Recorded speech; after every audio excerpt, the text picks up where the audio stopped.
Salam, əziz və dəyərli, çox hörmətli izləyicilərimiz, çox dəyərli dostlarımız. Allah hər birinizi var eyləsin, Allah hər birinizi bərxudar eyləsin inşallah. Ruh və insan dərslərinin bugün 11-ci çıxışı ilə artıq davam edirik. Bilirsiniz ki, bu layihəyə biz yanvar mı bilmirəm, dekabr, yanvar ayıralım. Bu ərəfələr idi, dayandırmışdıq bəzi o problemlərə görə dayandırılmışdı. Və mən demişdim ki, inşallah bu layihə avqustda qərar belə verilmişdi ki, avqust ayında davam ediləcək.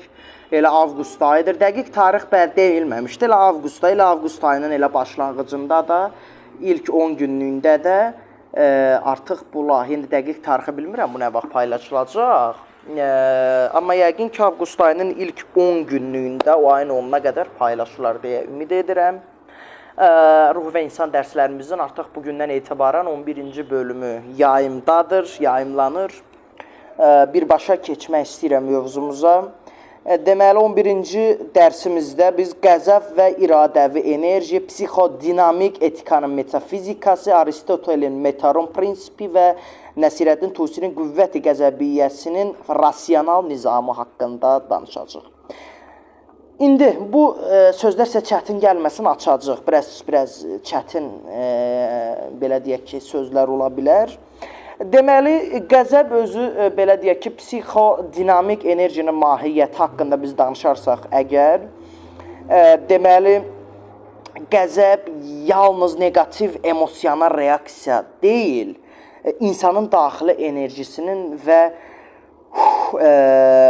iradəsinin belə deyək ki, təzahürüdür. Yəni, belə açaq ki, qəzəbi yalnız negativ emosional kimi də götürməyək. Yəni, onu yaxşı yerlərdə istifadə, haqq, ədalət uğrunda istifadə edildikdə də artıq bu negativ emosiyadan çıxaraq, belə deyək ki, tam şəkildə normal, belə pozitiv deyək də, belə deyək, artıq negativ bir emosiyalıqdan çıxmış olur.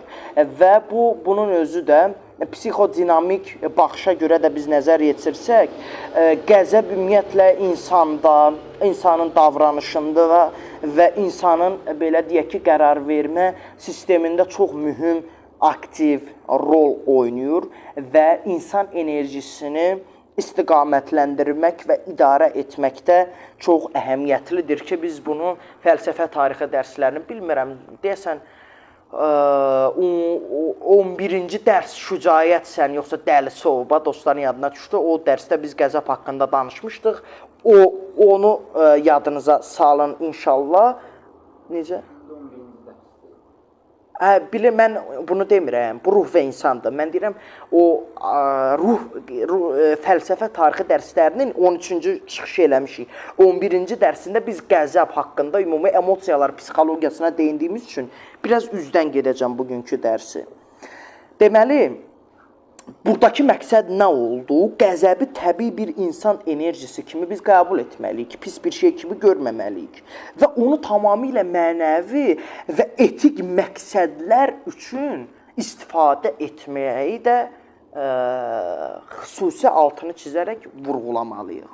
Yəni, buradan bizim aldığımız nəticəmiz o oldu ki, qəzəb idarə olunarsa, həm iradənin, həm də mənəvi inkişafın katalizatoruna çevrilə bilər. Yəni, sırf bunu, hər şey sənin əlindədir. Bütün idarə etmə sistemi sənə aid olduğu üçün, sən bu qəzəb psixologiyasını maksimum şəkildə doğru istifadə etmək bacarsan, artıq burada hər şey aydın olacaq. Biz nə demişdik? Qəzəb hissi həddindən artıq dəli soğuk, ondan sonramasında çox qorxaq da olmamaq lazımdır. Dəli, şücaətli olmaq lazımdır. Yəni, o qəzəblənməyin də yerinə görə, haqq, ədalətə görə doğru şəkildə istifadə etmək mühümlüyünü biz vurğulamış oluruq. Yəni, qəzəb hissini biz tamamilə, belə deyək, həyatımızdan çıxartmamalıyıq. Bura qədər ümid edirəm, hər şey aydın oldu. İndi isə Aristotelin Metron prinsipinə, yəni həddin etik nizamı şöbəsinə də biz baxsaq görərik ki, Aristotelin etik nəzəriyyəsində qəzəb metron, yəni ölçü, orta yol prinsipi ilə tənzimlənir.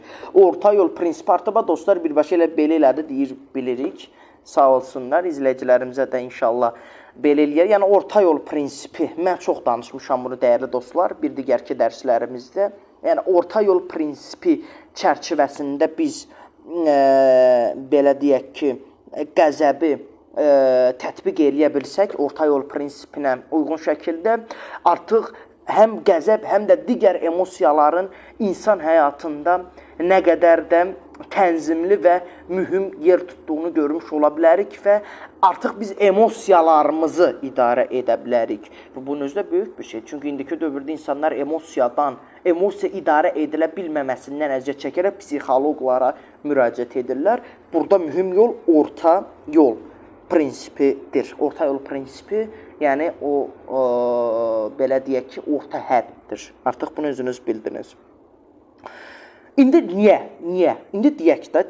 Qəzəbdə həddin aşılması, qəzəbin destruktiv olmasına, həddindən çox olmasına, dəlisovluq gətirməsinə, azlığı isə passivliyə səbəb olur.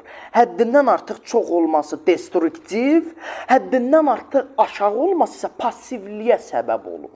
Yəni çox da belə artıq millət sənə fərqli baxa bilər. Ona görə qəzəbin rasional və etik idarəsi insanın həm özünü, həm də başqalarını da zərərdən qorumasına xidmət edə bilir. Yəni, çünki sən əgər bunu orta həddə istifadə etməsən, həddindən artıq pasiv idarə etsən, real təhlükə zamanı bədən artıq özünün müdafiə sistemini aktiv edə bilmir. Bu da insanın, belə deyək ki, ziyandadır. Həddindən artıq çox olması da insanın başına çox fəlakətlər gətirə bilər. Ona görə məqsədimiz budur ki, qəzəbi nəfsdə və cəmiyyətdə düzgün yerini tapmaq və balanslı davranışlarla təmin etmək çox mühümdür, dəyərli dostlar. Və belə deyək ki, bunu da bitirdiyimizə görə bir digəri isə belə deyək ki,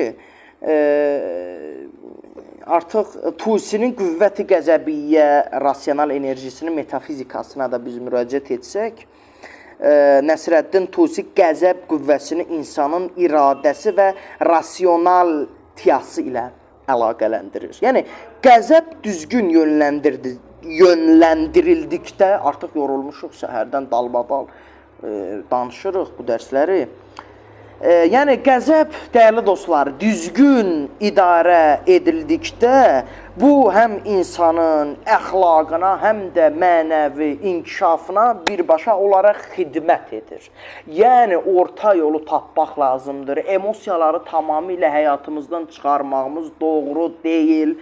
Orta yolu tapmalıyıq və belə deyək ki, düzgün yönləndirməliyik ki, bunun nəticəsində də bu emosiyalar düzgün yönləndirildiyi zaman nəticə olaraq insan həyatına əxlaqi və mənəvi baxımdan nə qədər də böyük xidmət etmiş olduğunun rəsmi, real nəticəsini biz görmüş olarıq, dəyərli izləyicilər. Ona görə bir digər və sonuncu başlığımız, artıq bitirirəm, qəzəb və iradəvi enerjinin harmoniyası isə bunu deyək ki, Aristotelin metronu və Tusinin rasional qəzəb anlayışı birlikdə bizə göstərir ki, qəzəb və iradə bir-birini tamamlayan və insanın mənəvi inkişafına xidmət edən elementlərdir.